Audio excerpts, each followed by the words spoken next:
एक सफल बिजनेसमैन जिसकी जिंदगी शान और शौकत में बीत रही थी। लेकिन एक रात सब कुछ बदल गया। फैसल मलिक एक ऐसा नाम जो शहर के सबसे प्रभावशाली लोगों में गिना जाता था। दौलत, शोहरत और ताकत, उसके पास सब कुछ था। लेकिन एक ठंडी दिसंबर की रात उसकी चमचमाती मर्सिडीज में वह मृत पाया गया। बंद कार, कोई सुराग नहीं, कोई गवाह नहीं। आखिर उस रात ऐसा क्या हुआ था? क्या यह किसी बिजनेस दुश्मन की चाल थी? क्या उसके अतीत का कोई राज था जो उसकी मौत की वजह बना? या फिर कातिल वही था जो हमेशा करीब रहा लेकिन कभी नजर नहीं आया? यह सिर्फ एक मर्डर नहीं बल्कि एक ऐसी कहानी है जो आपको सांस रोककर सुनने पर मजबूर कर देगी। यह दिसंबर की एक ठंडी और धुंध से भरी रात थी। पूरा शहर नींद की आगोश में था। सड़कें सुनसान थीं और दूर दूर तक कोई आवाज नहीं थी। ठंडी हवा के झोंकों ने माहौल को और रहस्यमयी बना दिया था। फैसल मलिक, एक प्रसिद्ध और चतुर बिजनेसमैन, अपनी काली मर्सिडीज में पार्टी से लौट रहा था। वह अपनी क्रूर व्यापारिक रणनीतियों के लिए जाना जाता था, लेकिन उसकी जिंदगी में कई रहस्य दफन थे। जैसे ही उसने अपनी गाड़ी को वीरान सड़क पर मोड़ा, अचानक पीछे से एक काली कार नजर आई। पहले तो वह आम कार जैसी लगी, लेकिन फिर उसकी हेडलाइट्स अजीब ढंग से जलने बुझने लगीं। यह किसी खतरे का संकेत था। फैसल ने रियर व्यू मिरर में झांका और बेचैन हो गया। यह कौन हो सकता है? वह बुदबुदाया।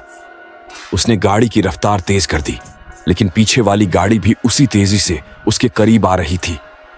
फिर अचानक एक जोरदार आवाज गूंजी, गोलियों की आवाज। मर्सिडीज का शीशा चकनाचूर हो गया और खून के छींटे चारों ओर फैल गए। गाड़ी बेकाबू होकर फुटपाथ से टकरा गई और वहीं रुक गई। फैसल मलिक की जिंदगी उसी पल समाप्त हो गई। अगली सुबह पुलिस मौके पर पहुंची। इंस्पेक्टर जुबैर, जो कई जटिल मामलों को हल कर चुका था, घटनास्थल पर मौजूद था। सबसे अजीब बात यह थी कि गाड़ी अंदर से लॉक थी, जिसका मतलब था कि कोई जबरदस्ती अंदर घुसा नहीं था। कोई फिंगरप्रिंट नहीं, कोई सुराग नहीं, लेकिन गाड़ी के अंदर एक अधजली सिगरेट पड़ी हुई थी। यह ऐसा लग रहा था जैसे किसी ने जल्दबाजी में उसे फेंक दिया हो। इंस्पेक्टर जुबैर ने सिगरेट को उठाया और गौर से देखा। यह कोई मामूली चीज नहीं है, यह हमें कहीं ना कहीं जरूर ले जाएगी। जैसे जैसे जांच आगे बढ़ी, पुलिस ने कुछ संभावित संदिग्धों को चिन्हित किया। एक, सारा मलिक, पत्नी। फैसल और सारा के रिश्ते पिछले कुछ समय से खराब थे।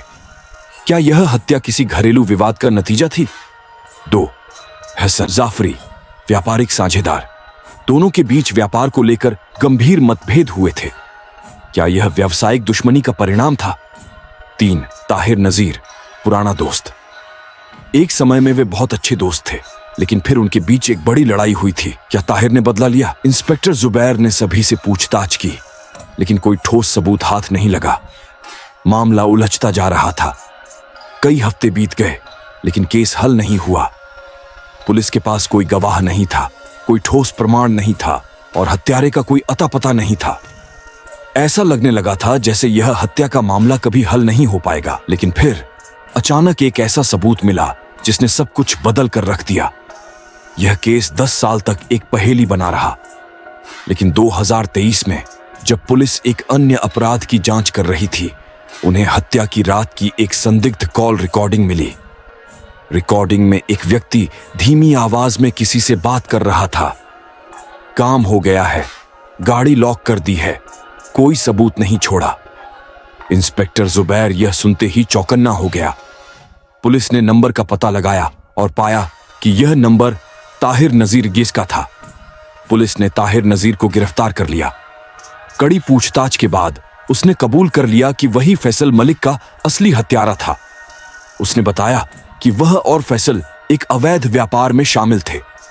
जब फैसल ने उस व्यापार से पीछे हटने का फैसला किया, तो ताहिर को डर था कि वह पुलिस को सब कुछ बता देगा। इसीलिए उसने एक पेशेवर हत्यारे को काम पर रखा और एक खतरनाक साजिश रची। हत्यारा पहले से ही गाड़ी में छिपा हुआ था। जैसे ही फैसल ने गाड़ी में बैठने के लिए दरवाजा खोला, हत्यारे ने पिस्तौल निकाली और उसे गोली मार दी। फिर उसने गाड़ी को अंदर से लॉक कर दिया और चाबी अपने साथ ले गया, जिससे यह एक आत्महत्या जैसा मामला लगे। यह केस आधुनिक फॉरेंसिक टेक्नोलॉजी की मदद से हल हुआ।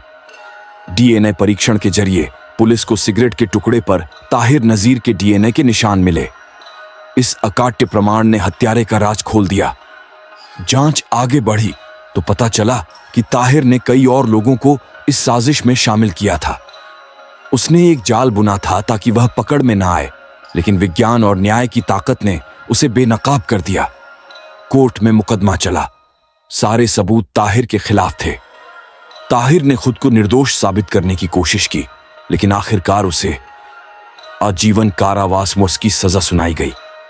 यह कहानी हमें यह सिखाती है कि सत्य को कितना भी छिपाने की कोशिश की जाए, वह कभी न कभी सामने आ ही जाता है। कोई भी अपराधी हमेशा के लिए कानून से नहीं बच सकता। आधुनिक तकनीक और मेहनती जांचकर्ताओं की मदद से आखिरकार न्याय की जीत हुई। ऐसे और भी रोमांचक मामलों के लिए स्टोरी इंस्पेक्टर को सब्सक्राइब करें।